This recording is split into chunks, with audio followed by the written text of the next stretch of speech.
Shalom peuple de Dieu, shalom bien-aimés frères et sœurs en Christ, chers auditeurs de la radio Éveil charismatique catholique, la voix de la Trinité. Je vous salue en ce matin dans le puissant et précieux nom de notre Seigneur Jésus-Christ de Nazareth. C'est votre frère Afi. Je vous souhaite aussi la bienvenue à ce tonus matinal. Nous allons en ce jour lire la parole de Dieu qui est tirée de Éphésiens 4. Éphésiens 4 à partir du verset 26. La Bible déclare: si vous vous mettez en colère, ne péchez pas, que le soleil ne se couche pas sur votre colère et ne laissez aucune place au diable. Dans notre version, on dit: fermez l'accès au diable.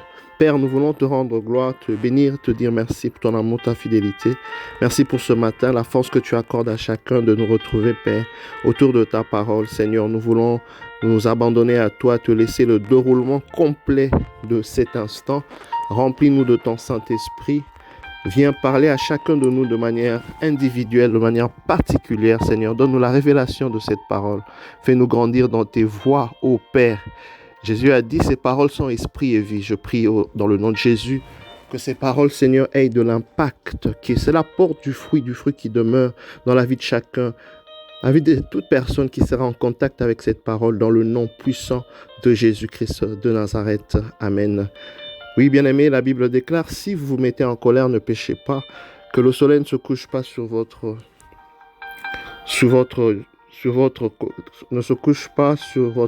que le soleil se couche pas sur votre colère et ne laissez aucune place au diable. Vous voyez, la colère est quelque chose, on peut se mettre en colère, mais lorsque nous péchons, ça devient un péché, ça devient un problème. Vous voyez, il y a ce qu'on appelle la sainte colère. On peut avoir la sainte colère, c'est-à-dire que on est vraiment fatigué par rapport à quelque chose, on se met en colère, mais la recommandation biblique est que nous ne puissions pas pécher. Lorsque on se met en colère et on commence à mal parler, on commence à insulter, on commence à garder rancune, on commence à changer d'attitude envers le prochain, là ça devient un grand problème.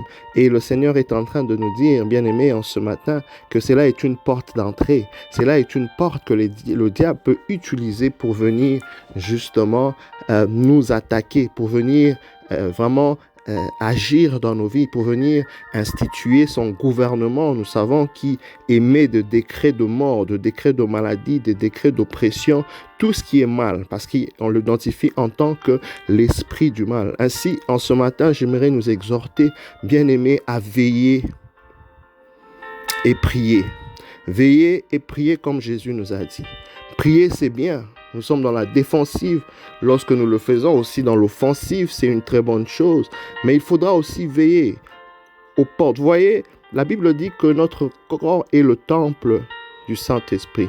Le temple, nous avons l'image d'un édifice, quelque chose qui est construit, n'est-ce pas? Et cela inclut le fait que ça puisse avoir des portes, ça puisse avoir des points d'accès. Donc le corps de l'homme a des points d'accès. Le péché, vous voyez, le péché originel est entré, n'est-ce pas, dans la vie de l'homme par le fait qu'il a mangé, n'est-ce pas, ce qui était interdit. Le point d'accès, donc la bouche, a été un point d'accès pour, n'est-ce pas, atteindre l'homme. Ainsi, lorsque nous parlons mal, lorsque nous calomnions, lorsque nous insultons, lorsque nous jugeons, par notre langue, n'est-ce pas, qui vient de la bouche, nous sommes en train, bien aimés, d'ouvrir les portes à l'ennemi pour nous atteindre. Alléluia. Les yeux, par exemple, les oreilles, ce sont des points d'accès. Les voies intimes, par exemple, ce sont les voies que l'ennemi parfois utilise pour suyer l'homme, pour atteindre l'homme, pour justement, bien aimé dans le Seigneur, pouvoir avoir accès, dominer. On doit comprendre qu'il y a un combat spirituel et que le ciel veut dominer sur l'homme, veut que l'homme soit au contrôle du Saint-Esprit, pendant que l'ennemi aussi veut être au contrôle de l'homme par le péché.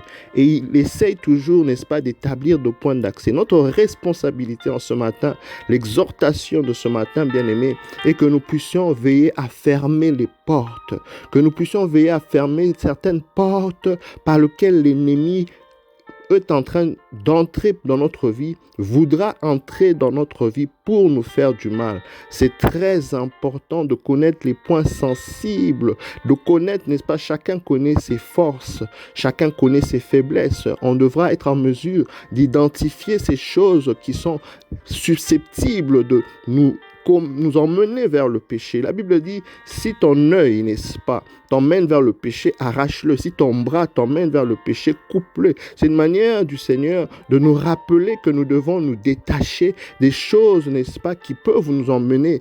On doit fuir ces choses. Alléluia. C'est ce qu'on appelle crucifier la chair. Voyez, crucifier la chair, être en mesure de ne pas mettre sa chair dans un environnement qui va le permettre, n'est-ce pas, de pécher. Donc nous devons veiller, bien aimés, à cela. Nous devions au fait fermer l'accès à l'ennemi de tous bords pour ne pas le permettre d'opérer. Le seul maître dans nos vies doit être le Saint-Esprit. Mon exhortation ce matin, bien aimés, est que nous puissions non seulement nous détacher de la colère, éviter ces choses qui nous font pécher, éviter de garder rancune, bien-aimés. Ayons l'habitude de soumettre tout ce qui nous a fait mal au Seigneur. Ayons l'habitude de soumettre les offenses parce qu'il en arrivera toujours. Vous savez, quand un docteur exerce, il y a ce qu'on appelle le risque de métier. Vous voyez, un docteur qui est par exemple psychiatre, il va se mettre à traiter des gens qui ont des problèmes au niveau de la tête. Et il y a un risque dans ce métier-là. Alors, il sait qu'il y a un risque dans ce métier. Donc, lorsqu'il se fait compliquer par un patient, cela ne devra pas du tout vraiment l'étonner. Pourquoi? Parce que ça fait partie de son métier. En tant que chrétien, en tant que fils et filles de Dieu, en tant que ceux que nous sommes, étant remplis de la lumière du Saint-Esprit, cela nous attirera à l'hostilité de l'ennemi. Il utilisera certaines personnes parfois pour vouloir nous atteindre. Donc l'offense parfois sera sur notre chemin. Le péché, n'est-ce pas, frappera sur notre porte.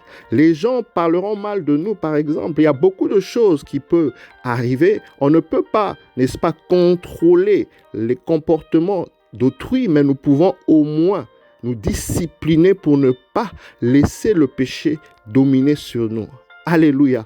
On ne peut pas parfois contrôler ce que les autres diront, ce que les autres feront contre nous, mais au moins on peut nous-mêmes nous préserver, nous donner la discipline, fermer nos portes, veiller à ce que nous ne puissions pas tomber dans le piège de l'ennemi qui veut, n'est-ce pas, nous atteindre. Nous devons aimer. S'il y a une dette que nous devons avoir envers autrui, c'est la dette de l'amour, pas autre chose.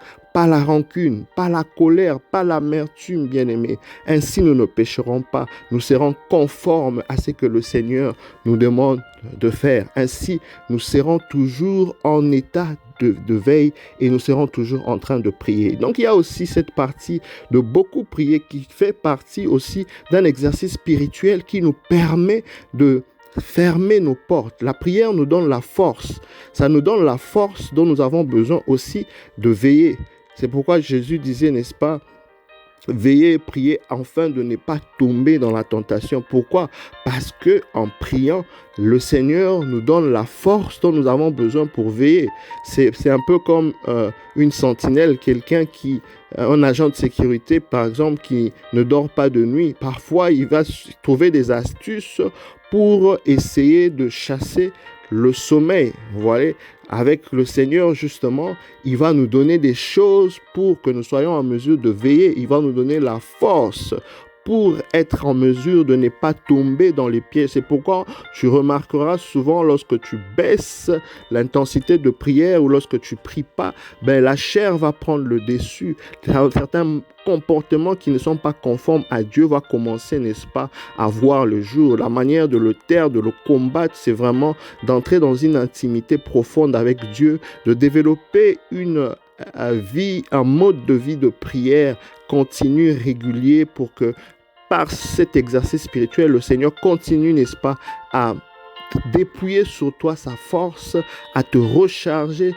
et avoir ce dont tu as besoin afin de ne pas tomber dans le péché, afin de fermer l'accès au diable avec toutes les propositions qu'il peut avoir. Nous ne sommes plus que vainqueurs en Jésus. Jésus a déjà tout fait pour nous sur la croix. Alors nous ne pouvons plus, c'est pourquoi la Bible dit, celui que le Fils de l'homme a affranchi est réellement affranchi. Il nous reste plus que de résister. Résister en priant, résister en veillant, résister en fermant les portes, en se débarrassant de tout ce que l'ennemi veut nous proposer pour nous emmener dans notre ancienne vie. Voilà mon exhortation, mon encouragement, la parole que je voulais partager avec toi, bien-aimé, en ce matin. Que le Seigneur te bénisse, que le Seigneur te fasse grâce. Je me recommande à tes prières et à très bientôt. Bye bye.